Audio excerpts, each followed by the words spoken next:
Hello, good morning dear students.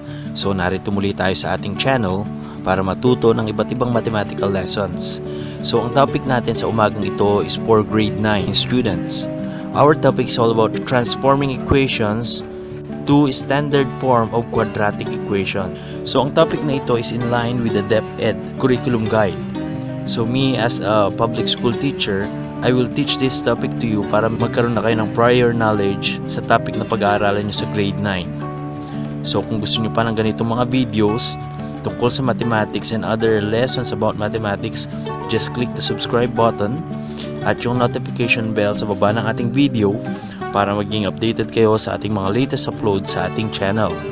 So ang topic natin is all about transforming equations to quadratic equations for grade 9. So remember, quadratic equation in one variable is a mathematical sentence of degree 2 that can be written in the following standard form. Pinag-usapan na natin yan during the previous videos about ax squared plus bx plus c.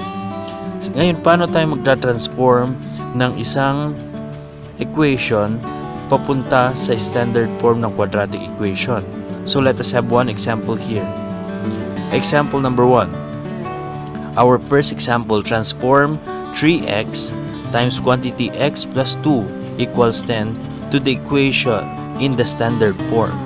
So, standard form ng quadratic equation ang pagtatransforma natin. Baka isipin ninyo na hindi ito quadratic equation because wala kayong nakikitang square. Just like what I mentioned to you during our previous videos, kailangan meron siyang exponent ng pinakamataas na exponent is supposed to be 2 para matawag siyang quadratic equation. Pero, although wala kayong nakikitang exponent which is 2, dito, this is still quadratic equation. We need to transform this to standard form of quadratic equation. So, 3x times quantity x plus 2 equals 10 is a quadratic equation. However, it is not written in standard form. To transform it to its standard form, use the distributive property and make it one side of the equation as shown as below, and make it one side of the equation 0 as shown below. So napag-aralan na ninyo during your grade 8 yung distributive property. So itong 3x times quantity x plus 2 equals 10, ang gagawin lang natin, itong 3x i-multiply mo sa x. So 3x times x is 3x squared. Then 3x times 2, that is 6x. Tapos ito equals 10, we need to move 10 to the other side of the equation para maging 0 yung equals natin. Para ma-transform natin yan sa standard form ng quadratic equation. So, magiging negative ang sign niya. So, magiging negative 10, which is equal to 0. So, our answer is 3x squared plus 6x plus 10 equals 0. So, that's our answer. Na-transform na natin siya sa standard form ng quadratic equation. Let us have another example here. Number 2. Transform 4x times quantity x minus 3 equals negative 8 to the equation in standard form. Ax squared plus bx plus c equals 0. So again, kailangan i-transform natin ito sa standard form ng quadratic equation. So, gagamit ulit tayo ng distributive property dyan. Ibig sabihin, imumultiply mo itong 4x sa quantity x minus 3. So, 4x times x is 4x squared. And then 4x times negative 3, that is negative 12x. Tapos, ililipat mo yung negative 8 dito sa left side ng equation.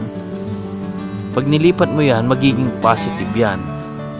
And that is equal to 10. So that is our answer.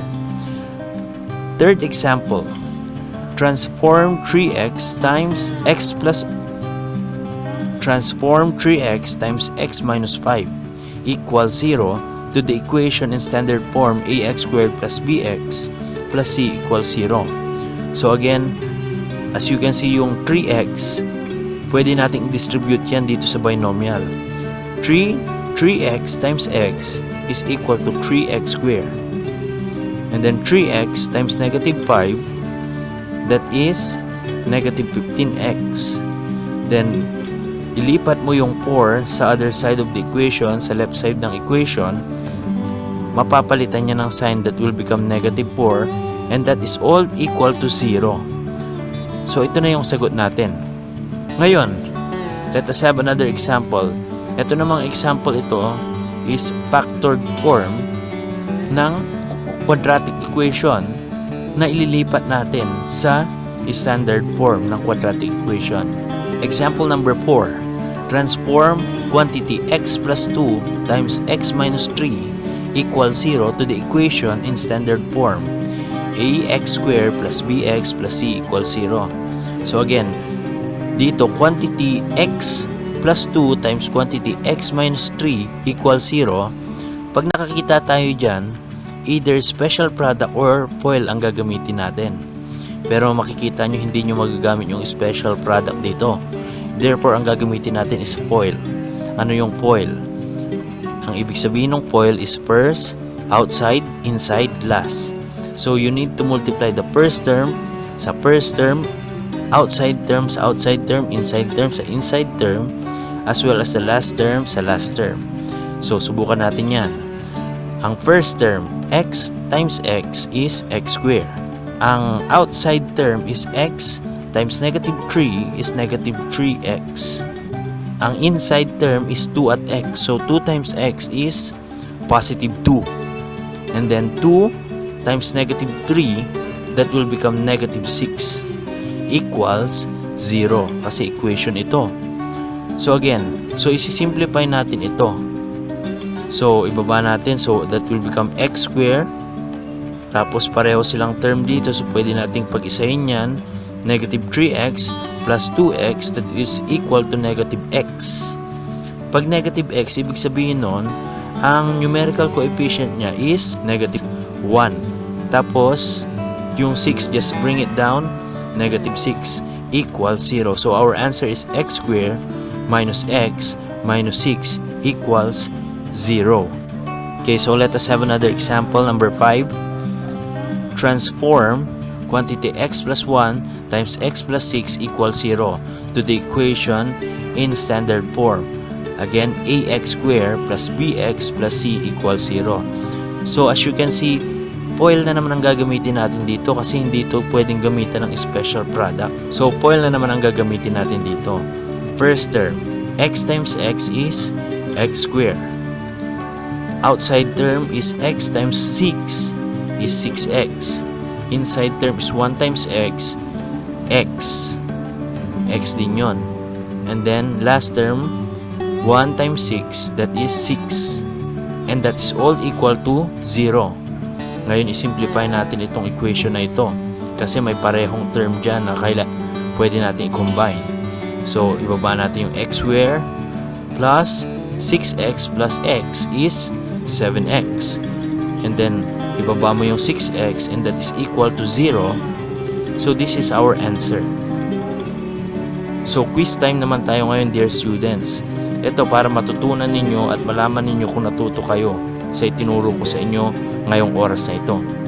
So, your quiz is you need to transform the following equation to equation in standard form.